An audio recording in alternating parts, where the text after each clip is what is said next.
আগে বেশি যেতাম। আমি মনে করি একদম আমরা ছোটোবেলায় যেগুলো দেখেছি, সুতরাংয়ের মতো ছবি, ওই সুতরাং সিনেমাটা সুভাষ দত্তের যে ছবিটা ছিল, ওরকম ছবি মানে চিন্তা, এমনকি অভিনয়, এগুলো কিন্তু এখন পাওয়া যায় না।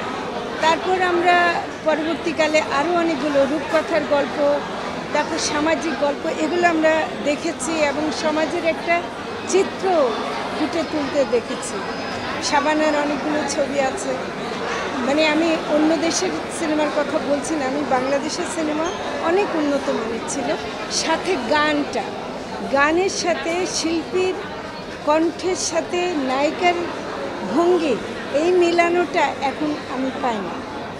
তো এটা আমার মনে হয় যে এখন হারিয়ে যাচ্ছে। রাজ্জাক কবরী তো ছিল না, মানে এটা মানে অস্বীকার করতে পারবো না। রাজ্জাক কবরী ছিল এবং এরপরে আমি কোনো জুটি পাইনি। এখন তো হলে গিয়ে সিনেমা দেখাটা কম হয়। হলে গিয়ে সিনেমা দেখাটা আনন্দটাই আলাদা। ওটা যে আজকে আসছি এবং এর সাথে অনেকের সাথে দেখা হচ্ছে, এটা একটা ব্যাপার।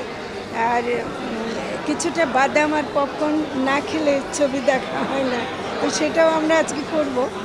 তো আমি মনে করি যে হলে গিয়ে ছবি দেখা হয়েছে অনেক দিন আগে। রেহানা মরিয়ম নূরটা আমি দেখেছিলাম, আর এর মধ্যে কাছাকাছি সময় তেমন দেখিনি।